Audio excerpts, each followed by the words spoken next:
ಹರೇ ಕೃಷ್ಣ. ಎಲ್ಲ ಕೇಳುಗರಿಗೂ ಶ್ರೀಮದ್ ಭಾಗವತದ ಅಧ್ಯಯನಕ್ಕೆ ಸ್ವಾಗತ. ಶ್ರೀಮದ್ ಭಾಗವತದ ದಶಮ ಸ್ಕಂದದಲ್ಲಿ ಧೃತರಾಷ್ಟ್ರ ಮತ್ತು ಅಕ್ರೂರರ ಸಂಭಾಷಣೆಯ ಕುರಿತಾಗಿ ನಾವು ತಿಳಿದುಕೊಳ್ಳುತ್ತಿದ್ದೇವೆ. ದೇವೋತ್ತಮ ಪರಮಪುರುಷನಾದ ಕೃಷ್ಣನಲ್ಲಿ ತನಗೆ ಸಂಪೂರ್ಣವಾದಂತಹ ವಿಶ್ವಾಸವಿದೆ ಎಂದು ಅಕ್ರೂರನಿಗೆ ಧೃತರಾಷ್ಟ್ರನು ತಿಳಿಸಿಕೊಟ್ಟನು. ಅದರೊಂದಿಗೆ ಅವನಿಗೆ ತನ್ನ ಕುಟುಂಬದವರಲ್ಲಿ ಅತೀವ ಪಕ್ಷಪಾತ. ಸ್ವಲ್ಪ ಕಾಲದಲ್ಲಿಯೇ ಶ್ರೀಕೃಷ್ಣನು ಅವನ ಸಂಸಾರದವರೆಲ್ಲರನ್ನೂ ಸೋಲಿಸಲಿದ್ದನು. ನಿಸ್ಸಹಾಯಕನಾಗಿ ಶ್ರೀಕೃಷ್ಣನ ಚರಣಗಳಲ್ಲಿ ಧೃತರಾಷ್ಟ್ರನು ಆಶ್ರಯ ಪಡೆಯಬೇಕಾದ ದಿನ ಹತ್ತಿರದಲ್ಲಿತ್ತು. ಒಬ್ಬ ಭಕ್ತನಿಗೆ ವಿಶೇಷ ಅನುಗ್ರಹವನ್ನು ತೋರಿಸಲು ಸಾಮಾನ್ಯವಾಗಿ ಶ್ರೀಕೃಷ್ಣನು ಅವನ ಪ್ರೀತಿಯ ವಸ್ತುಗಳನ್ನೆಲ್ಲ ತೆಗೆದುಕೊಂಡು ಬಿಡುತ್ತಾನೆ. ಹೀಗೆ ಅವನು ಭಕ್ತನು ಪ್ರಾಪಂಚಿಕವಾಗಿ ನಿಸ್ಸಹಾಯಕನಾಗಿ ಶ್ರೀಕೃಷ್ಣನ ಚರಣಕಮಲಗಳನ್ನು ಒಪ್ಪಿಕೊಳ್ಳುವುದನ್ನು ಬಿಟ್ಟು ಅವನಿಗೆ ಬೇರೆ ದಾರಿಯೇ ಇಲ್ಲದಂತೆ ಮಾಡುತ್ತಾನೆ. ಕುರುಕ್ಷೇತ್ರದ ಯುದ್ಧದ ನಂತರ ಧೃತರಾಷ್ಟ್ರನಿಗೆ ಹೀಗೆಯೇ ಆಯಿತು. ತನ್ನ ಮುಂದೆ ಎರಡು ಪರಸ್ಪರ ವಿರುದ್ಧವಾದ ಶಕ್ತಿಗಳು ಕ್ರಿಯಾಶೀಲವಾಗಿವೆ ಎಂದು ಧೃತರಾಷ್ಟ್ರನಿಗೆ ಅರ್ಥವಾಗಿತ್ತು. ಜಗತ್ತಿನ ಅನಗತ್ಯವಾದ ಭಾರವನ್ನೆಲ್ಲ ಇಳಿಸಲು ಶ್ರೀಕೃಷ್ಣನು ಬಂದಿದ್ದಾನೆ ಎಂದು ಅವನಿಗೆ ಅರ್ಥವಾಗಿತ್ತು. ಅವನ ಮಕ್ಕಳು ಅನಗತ್ಯವಾದ ಭಾರ, ಆದ್ದರಿಂದ ಅವರು ಕೊಲ್ಲಲ್ಪಡುತ್ತಾರೆ ಎಂದು ಅವನು ನಿರೀಕ್ಷಿಸುತ್ತಿದ್ದ. ಆದರೆ ತನ್ನ ಮಕ್ಕಳಲ್ಲಿ ತನಗಿದ್ದ ನ್ಯಾಯವಿರುದ್ಧವಾದ ಪ್ರೀತಿಯನ್ನು ಬಿಟ್ಟುಕೊಡಲು ಅವನಿಂದ ಆಗಲಿಲ್ಲ. ಪರಸ್ಪರ ವಿರುದ್ಧವಾದ ಈ ಎರಡು ಅಂಶಗಳನ್ನು ಅರ್ಥ ಮಾಡಿಕೊಂಡು ಅವನು ದೇವೋತ್ತಮ ಪರಮಪುರುಷನಿಗೆ ಗೌರವಪೂರ್ವಕ ಪ್ರಣಾಮಗಳನ್ನು ಸಲ್ಲಿಸಲು ಪ್ರಾರಂಭಿಸಿದನು. ಭೌತಿಕ ಬದುಕಿನ ಪರಸ್ಪರ ವಿರುದ್ಧವಾದ ರೀತಿಗಳನ್ನು ಅರ್ಥ ಮಾಡಿಕೊಳ್ಳುವುದು ಬಹುಕಷ್ಟ. ಅವನ್ನು ಪರಾತ್ಪರದ ಯೋಜನೆಯೋ ಊಹಾತೀತ ರೀತಿಯಲ್ಲಿ ಕಾರ್ಯಗತವಾಗುವ ರೀತಿ ಎಂದಷ್ಟೇ ತಿಳಿದುಕೊಳ್ಳಬಹುದು. ಪರಮಪ್ರಭುವು ತನ್ನ ಊಹಾತೀತ ಶಕ್ತಿಯಿಂದ ಈ ಭೌತಿಕ ಜಗತ್ತನ್ನು ಸೃಷ್ಟಿಸುತ್ತಾನೆ, ಅದನ್ನು ಪ್ರವೇಶಿಸುತ್ತಾನೆ ಮತ್ತು ಪ್ರಕೃತಿಯ ಗುಣತ್ರಯಗಳಿಂದ ಅದನ್ನು ಕ್ರಿಯಾಶೀಲ ಮಾಡುತ್ತಾನೆ.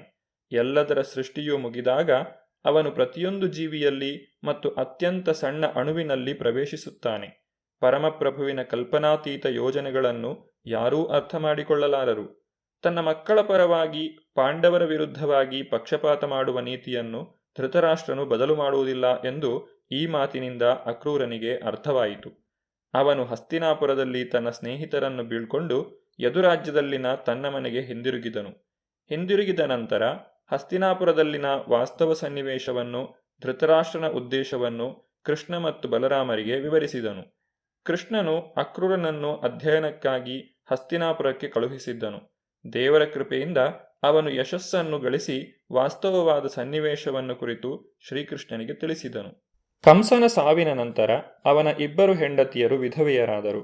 ವಿಧವೆಯರಾದ ಅವನ ಹೆಂಡತಿಯರು ತಮ್ಮ ತಂದೆಯ ಪೋಷಣೆಗೆ ಹಿಂದಿರುಗಿದರು. ಕಂಸನಿಗೆ ಇಬ್ಬರು ರಾಣಿಯರು, ಒಬ್ಬಳು ಅಸ್ತಿ, ಇನ್ನೊಬ್ಬಳು ಪ್ರಾಪ್ತಿ. ಇಬ್ಬರೂ ಅರಸ ಜರಾಸಂಧನ ಮಕ್ಕಳು. ಜರಾಸಂಧನು ಮಗಧ ರಾಜ್ಯದ ರಾಜನಾಗಿದ್ದನು. ಮಗಧ ಎಂದರೆ ಈಗಿನ ಬಿಹಾರ್ ಪ್ರಾಂತ್ಯ. ತಂದೆಯ ಮನೆಯನ್ನು ತಲುಪಿ ಇಬ್ಬರು ರಾಣಿಯರು ಕಂಸನ ಸಾವಿನ ನಂತರ ತಮ್ಮ ಕ್ಲೇಶಕರ ಸ್ಥಿತಿಯನ್ನು ಹೇಳಿಕೊಂಡರು. ಕಂಸನ ಸಂಸಾರದಿಂದ ತನ್ನ ಹೆಣ್ಣು ಮಕ್ಕಳಿಗೆ ಒದಗಿದ ದೈನ್ಯಾವಸ್ಥೆಯನ್ನು ಕಂಡು ಜರಾಸಂಧನಿಗೆ ಬಹಳ ನೋವಾಯಿತು. ಪ್ರಪಂಚದಲ್ಲಿರುವ ಯದುವಂಶದ ಎಲ್ಲರನ್ನೂ ಕೊಂದು ಬಿಡುವುದಾಗಿ ಅಲ್ಲಿಯೇ ತೀರ್ಮಾನ ಮಾಡಿದ. ಕೃಷ್ಣನು ಕಂಸನನ್ನು ಕೊಂದದ್ದರಿಂದ ಇಡೀ ಯದುವಂಶವೇ ನಿರ್ನಾಮವಾಗಬೇಕೆಂದು ಅವನು ಘೋಷಿಸಿದನು.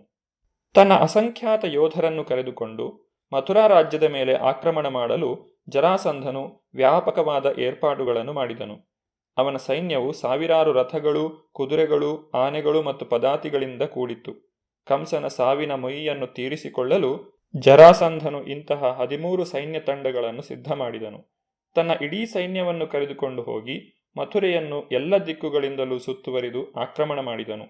ಸಾಮಾನ್ಯ ಮನುಷ್ಯನಂತೆ ಕಾಣುತ್ತಿದ್ದ ಶ್ರೀಕೃಷ್ಣನು ಯಾವ ಕ್ಷಣದಲ್ಲಾದರೂ ತೀರವನ್ನು ಮುಚ್ಚಿಬಿಡುವಂತಹ ಸಮುದ್ರವನ್ನು ಹೋಲುವ ಜರಾಸಂಧನ ಅಗಾಧ ಶಕ್ತಿಯನ್ನು ನೋಡಿದನು. ಮಥುರೆಯ ನಿವಾಸಿಗಳು ಭಯದಿಂದ ತತ್ತರಿಸುವುದನ್ನು ಅವನು ಕಂಡನು. ಅವತಾರ ಪುರುಷನಾಗಿ ತನ್ನ ಮಹತ್ಕಾರ್ಯದ ಸ್ಥಿತಿಯನ್ನು, ತನ್ನ ಮುಂದಿದ್ದ ಪರಿಸ್ಥಿತಿಯನ್ನು ಹೇಗೆ ನಿರ್ವಹಿಸಬೇಕು ಎನ್ನುವುದನ್ನು ತನ್ನಲ್ಲಿ ತಾನೇ ಯೋಚಿಸಲು ಪ್ರಾರಂಭಿಸಿದನು. ಇಡೀ ಪ್ರಪಂಚದಲ್ಲಿ ಅತಿ ಹೊರೆಯಾದ ಭಾರವನ್ನು ತಗ್ಗಿಸುವುದು ಅವನ ಮಹತ್ಕಾರ್ಯವಾಗಿತ್ತು. ಆದ್ದರಿಂದ ಇಷ್ಟೊಂದು ಮಂದಿ ಯೋಧರನ್ನೂ, ರಥಗಳನ್ನೂ, ಆನೆಗಳನ್ನೂ ಮತ್ತು ಕುದುರೆಗಳನ್ನೂ ಎದುರಿಸುವ ಅವಕಾಶವನ್ನು ಅವನು ಬಳಸಿಕೊಂಡನು. ಜರಾಸಂಧನ ಸೈನ್ಯ ಶಕ್ತಿಯು ಅವನ ಮುಂದಿತ್ತು. ಜರಾಸಂಧನ ಯೋಧರು ಹಿಂದಕ್ಕೆ ಹೋಗಿ ತಮ್ಮ ಸೈನ್ಯ ಬಲವನ್ನು ಪುನರ್ವ್ಯವಸ್ಥೆ ಮಾಡಿಕೊಳ್ಳಲು ಅವಕಾಶವಾಗದಂತೆ ಜರಾಸಂಧನ ಇಡೀ ಸೈನ್ಯವನ್ನು ಕೊಂದು ಹಾಕಲು ಅವನು ನಿರ್ಧರಿಸಿದನು. ಶ್ರೀಕೃಷ್ಣನು ಹೀಗೆ ಯೋಚಿಸುತ್ತಿದ್ದಾಗ ಸಾರಥಿಗಳು, ಶಸ್ತ್ರಾಸ್ತ್ರಗಳು, ಧ್ವಜಗಳು ಮತ್ತಿತರ ಸಲಕರಣೆಗಳಿಂದ ಸುಸಜ್ಜಿತವಾದ 2 ರಥಗಳು ಅವರಿಗಾಗಿ ಆಕಾಶದಿಂದ ಬಂದವು. ಶ್ರೀಕೃಷ್ಣನು ತನ್ನ ಮುಂದೆ 2 ರಥಗಳನ್ನು ನೋಡಿ ತನ್ನ ಜೊತೆಗಿದ್ದಂತಹ ಅಣ್ಣ ಬಲರಾಮನಿಗೆ ಹೀಗೆ ಹೇಳಿದನು: ಪ್ರೀತಿಯ ಅಣ್ಣ, ನೀನು ಆರ್ಯರಲ್ಲೆಲ್ಲ ಅತ್ಯಂತ ಶ್ರೇಷ್ಠನು, ವಿಶ್ವದ ಪ್ರಭು, ಮತ್ತು ನಿರ್ದಿಷ್ಟವಾಗಿ ನೀನು ಯದುವಂಶದ ರಕ್ಷಕನು. ಯದುವಂಶದವರು ಜರಾಸಂಧನ ಯೋಧರ ಮುಂದೆ ತಮಗೆ ತೀವ್ರ ಅಪಾಯವಿದೆ ಎಂದು ಹೆದರುತ್ತಿದ್ದಾರೆ. ಅವರಿಗೆ ತುಂಬ ದುಃಖವಾಗಿದೆ. ಅವರನ್ನು ರಕ್ಷಿಸಲು ಶಸ್ತ್ರಾಸ್ತ್ರಗಳು ತುಂಬಿದ ನಿನ್ನ ರಥವು ಇಲ್ಲಿದೆ. ನೀನು ರಥವನ್ನೇರಿ ಶತ್ರುವಿನ ಇಡೀ ಸೈನ್ಯ ಶಕ್ತಿಯಾದ ಈ ಎಲ್ಲ ಯೋಧರನ್ನು ಕೊಂದು ಹಾಕು ಎಂದು ಪ್ರಾರ್ಥಿಸುತ್ತೇನೆ. ಇಂತಹ ಆಕ್ರಮಣಶೀಲ ಮತ್ತು ಅನಗತ್ಯ ಕ್ಷಾತ್ರಶಕ್ತಿಗಳನ್ನು ನಾಶ ಮಾಡಿ ಭಕ್ತರಿಗೆ ರಕ್ಷಣೆ ನೀಡಲು ನೀನೂ ನಾನು ಭೂಮಿಗೆ ಬಂದಿದ್ದೇವೆ. ನಮ್ಮ ಮಹತ್ಕಾರ್ಯವನ್ನು ನಡೆಸಲು ಈಗ ಅವಕಾಶ ದೊರೆತಿದೆ. ಅದನ್ನು ನಾವು ಮಾಡೋಣ. ಹೀಗೆ ಗಡಹದ ಅರಸನಾದ ದಶಾರ್ಹನ ಸಂತತಿಯವರಾದ ಕೃಷ್ಣ ಮತ್ತು ಬಲರಾಮರು ಜರಾಸಂಧನ ಸೈನ್ಯದ 13 ತಂಡಗಳನ್ನು ನಾಶ ಮಾಡಲು ನಿರ್ಧರಿಸಿದರು. ದಾರುಕನು ಸಾರಥಿಯಾಗಿದ್ದ ರಥದಲ್ಲಿ ಒಂದು ಸಣ್ಣ ಸೈನ್ಯದೊಡನೆ ಶಂಖಗಳ ನಾದದ ಮಧ್ಯೆ ಶ್ರೀಕೃಷ್ಣನು ಮಥುರಾನಗರದಿಂದ ಹೊರಕ್ಕೆ ಬಂದನು. ಕುತೂಹಲದ ಸಂಗತಿಯೆಂದರೆ, ಇನ್ನೊಂದು ಪಕ್ಷಕ್ಕೆ ಇದಕ್ಕಿಂತ ಹೆಚ್ಚಿನ ಸೈನ್ಯಶಕ್ತಿ ಇದ್ದರೂ ಶ್ರೀಕೃಷ್ಣನ ಶಂಖದ ಧ್ವನಿಯನ್ನು ಕೇಳುತ್ತಲೇ ಅವರ ಹೃದಯಗಳು ನಡುಗಿದವು. ಜರಾಸಂಧನು ಬಲರಾಮ ಕೃಷ್ಣರಿಬ್ಬರನ್ನು ನೋಡಿದಾಗ ಅವನಿಗೆ ಸ್ವಲ್ಪ ಕರುಣೆ ಉಂಟಾಯಿತು. ಏಕೆಂದರೆ ಅವರಿಬ್ಬರು ಬಾಂಧವ್ಯದಲ್ಲಿ ಅವನ ಮೊಮ್ಮಕ್ಕಳು. ಅವನು ನಿರ್ದಿಷ್ಟವಾಗಿ ಶ್ರೀಕೃಷ್ಣನನ್ನು ಪುರುಷಾಧಮ ಎಂದು ಸಂಬೋಧಿಸಿದನು. ವಾಸ್ತವವಾಗಿ ಎಲ್ಲ ವೈದಿಕ ಸಾಹಿತ್ಯದಲ್ಲಿ ಶ್ರೀಕೃಷ್ಣನನ್ನು ಪುರುಷೋತ್ತಮ ಎಂದು ಕರೆಯಲಾಗಿದೆ. ಪುರುಷಾಧಮ ಎನ್ನುವ ಪದದ ನಿಜವಾದ ಅರ್ಥ ಇತರ ಎಲ್ಲರೂ ಕೆಳಕ್ಕೆ ಹೋಗುವಂತೆ ಮಾಡುವವನು ಎಂದು ವಿದ್ವಾಂಸರು ತೀರ್ಮಾನಿಸಿದ್ದಾರೆ. ವಾಸ್ತವವಾಗಿ ಯಾರೂ ದೇವೋತ್ತಮ ಪರಮಪುರುಷನಿಗೆ ಸಮನಾಗಲಾರರು, ಅವನನ್ನು ಮೀರಿಸಲಾರರು. ಜರಾಸಂಧನು ಕೃಷ್ಣ ಬಲರಾಮರಂತಹ ಬಾಲಕರ ಜೊತೆಗೆ ಯುದ್ಧ ಮಾಡುವುದು ನನಗೆ ದೊಡ್ಡ ಅವಮಾನ ಎಂದು ಹೇಳಿದನು. ಕಂಸನನ್ನು ಕೃಷ್ಣನು ಕೊಂದದ್ದರಿಂದ ಜರಾಸಂಧನು ಅವನನ್ನು ತನ್ನ ಸ್ವಂತ ಬಂಧುಗಳ ಸಂಹಾರಕ ಎಂದು ಸಂಬೋಧಿಸಿದನು. ಕಂಸನು ವಸುದೇವನ ಮಕ್ಕಳನ್ನು ನಿರ್ದಾಕ್ಷಿಣ್ಯವಾಗಿ ಕೊಂದಿದ್ದನು, ಆದರೆ ಜರಾಸಂಧನು ಅದನ್ನು ಗಮನಿಸಲಿಲ್ಲ. ಆದರೆ ಕೃಷ್ಣನು ತನ್ನ ಸೋದರ ಮಾವ ಕಂಸನನ್ನು ಕೊಂದನೆಂದು ಜರಾಸಂಧನು ಆಕ್ಷೇಪಿಸಲು ಪ್ರಯತ್ನಿಸಿದನು. ರಾಕ್ಷಸರ ನಡತೆಯೇ ಹೀಗೆ.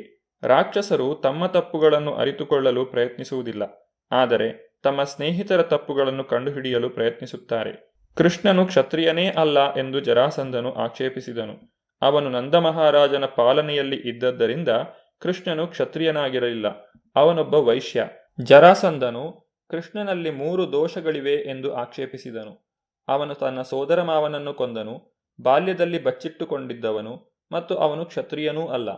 ಆದ್ದರಿಂದ ಜರಾಸಂಧನು ಅವನೊಂದಿಗೆ ಯುದ್ಧ ಮಾಡುವುದು ಅವಮಾನ ಎಂದು ಭಾವಿಸಿದನು. ಅನಂತರ ಅವನು ಬಲರಾಮನ ಕಡೆಗೆ ತಿರುಗಿ ಹೀಗೆ ಹೇಳಿದನು: ಬಲರಾಮ, ನಿನಗೆ ಇಷ್ಟ ಬಂದರೆ ನೀನು ಅವನ ಜೊತೆ ಸೇರಿ ಯುದ್ಧ ಮಾಡಬಹುದು, ಮತ್ತು ನಿನಗೆ ತಾಳ್ಮೆ ಇದ್ದರೆ ನನ್ನ ಬಾಣಗಳು ನಿನ್ನನ್ನು ಕೊಲ್ಲುವವರೆಗೆ ಕಾದಿರಬಹುದು. ಹೀಗೆ ನೀನು ಸ್ವರ್ಗಕ್ಕೆ ಹೋಗಬಹುದು. ಯುದ್ಧ ಮಾಡುವುದರಿಂದ ಕ್ಷತ್ರಿಯನಿಗೆ 2 ಬಗೆಯಲ್ಲಿ ಲಾಭವಾಗಬಹುದು ಎಂದು ಭಗವದ್ಗೀತೆಯಲ್ಲಿ ಹೇಳಿದೆ. ಕ್ಷತ್ರಿಯನು ಯುದ್ಧದಲ್ಲಿ ಗೆದ್ದರೆ ತನ್ನ ವಿಜಯದ ಫಲವನ್ನು ಸವಿಯಬಹುದು. ಯುದ್ಧದಲ್ಲಿ ಅವನು ಸತ್ತರೂ ಅವನು ಸ್ವರ್ಗಲೋಕಕ್ಕೆ ಏರುತ್ತಾನೆ. ಜರಾಸಂಧನು ಈ ರೀತಿ ಮಾತನಾಡಿದ್ದನ್ನು ಕೇಳಿ ಶ್ರೀಕೃಷ್ಣನು ಉತ್ತರಿಸಿದನು: ಪ್ರೀತಿಯ ಅರಸ ಜರಾಸಂಧ, ವೀರರಾದವರು ಬಹಳ ಮಾತನಾಡುವುದಿಲ್ಲ, ಅವರು ತಮ್ಮ ಶಕ್ತಿಯನ್ನು ಪ್ರದರ್ಶಿಸುತ್ತಾರೆ. ನೀನು ಅತಿಯಾಗಿ ಮಾತನಾಡುತ್ತಿರುವುದರಿಂದ ಈ ಯುದ್ಧದಲ್ಲಿ ನಿನ್ನ ಸಾವು ನಿಶ್ಚಯ ಎಂದು ಕಾಣುತ್ತದೆ. ಇನ್ನು ನಿನ್ನ ಮಾತನ್ನು ಕೇಳುವುದು ನಮಗೆ ಬೇಕಿಲ್ಲ, ಏಕೆಂದರೆ ಸಾಯಲಿರುವವನ ಅಥವಾ ತುಂಬಾ ಸಂಕಟದಲ್ಲಿರುವವನ ಮಾತುಗಳನ್ನು ಕೇಳಿ ಪ್ರಯೋಜನವಿಲ್ಲ. ಕೃಷ್ಣನ ಜೊತೆಗೆ ಯುದ್ಧ ಮಾಡಲು ಜರಾಸಂಧನು ಬಹುದೊಡ್ಡ ಸೈನ್ಯದೊಡನೆ ಅವನನ್ನು ಎಲ್ಲ ದಿಕ್ಕುಗಳಿಂದಲೂ ಸುತ್ತುವರಿದನು.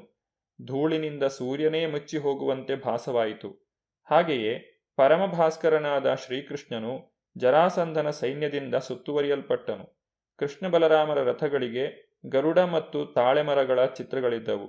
ಈ ಅದ್ಭುತ ಹೋರಾಟವನ್ನು ನೋಡಲು ಮಥುರೆಯ ಸ್ತ್ರೀಯರೆಲ್ಲ ಮನೆಗಳ ಮತ್ತು ಅರಮನೆಗಳ ಉಪ್ಪರಿಗೆಗಳಲ್ಲಿ ಮತ್ತು ಬಾಗಿಲುಗಳಲ್ಲಿ ನಿಂತಿದ್ದರು. ಆದರೆ ಜರಾಸಂಧನ ಸೈನ್ಯವು ಶ್ರೀಕೃಷ್ಣನನ್ನು ಸುತ್ತುವರಿದಾಗ ಅವರಿಗೆ ಎಷ್ಟು ಭಯವಾಯಿತೆಂದರೆ ಕೆಲವರು ಮೂರ್ಛೆ ಹೋದರು. ಜರಾಸಂಧನ ಸೈನ್ಯವು ತನ್ನ ಮೇಲೆ ಎರಗುತ್ತಿದ್ದದ್ದನ್ನು ಕೃಷ್ಣನು ನೋಡಿದನು. ಅವನ ಸಣ್ಣ ಸೈನ್ಯದ ಸೈನಿಕರನ್ನು ಅವರು ಸಂಕಟಪಡಿಸುತ್ತಿದ್ದರು. ಆದ್ದರಿಂದ ಕೃಷ್ಣನು ಕೂಡಲೇ ಸಾರಂಗ ಎನ್ನುವ ತನ್ನ ಧನಸ್ಸನ್ನು ಎತ್ತಿಕೊಂಡನು. ಅವನು ಬತ್ತಳಿಕೆಯಿಂದ ಬಾಣಗಳನ್ನು ತೆಗೆದು ಹೆದೆಯೇರಿಸಿ ಅವುಗಳನ್ನು ಶತ್ರುಗಳ ಮೇಲೆ ಬಿಟ್ಟನು. ಅವನ ಗುರಿ ಎಷ್ಟು ಖಚಿತವಾಗಿತ್ತೆಂದರೆ ಜರಾಸಂಧನ ಕುದುರೆಗಳು, ಆನೆಗಳು ಮತ್ತು ಕಾಲಾಳುಗಳು ಬೇಗನೆ ಸತ್ತರು. ತಡೆಯಿಲ್ಲದೆ ಪುಂಖಾನುಪುಂಖವಾಗಿ ಬರುತ್ತಿದ್ದ ಶ್ರೀಕೃಷ್ಣನ ಬಾಣಗಳು ಜರಾಸಂಧನ ಸೈನ್ಯವನ್ನು ನಾಶಗೊಳಿಸುತ್ತಿದ್ದ ದೃಶ್ಯವು ಧಗಧಗಿಸುವ ಉರಿಯ ಮಾರುತದಂತೆ ಕಾಣುತ್ತಿದ್ದಿತು. ಕೃಷ್ಣ ಬಲರಾಮರು ಜರಾಸಂಧನೊಡನೆ ಮಾಡಿದ ಯುದ್ಧದ ಮುಂದುವರಿದ ಭಾಗವನ್ನು ನಾವು ಮುಂದಿನ ಸಂಚಿಕೆಯಲ್ಲಿ ನೋಡೋಣ. ಧನ್ಯವಾದಗಳು. ಹರೇ ಕೃಷ್ಣ.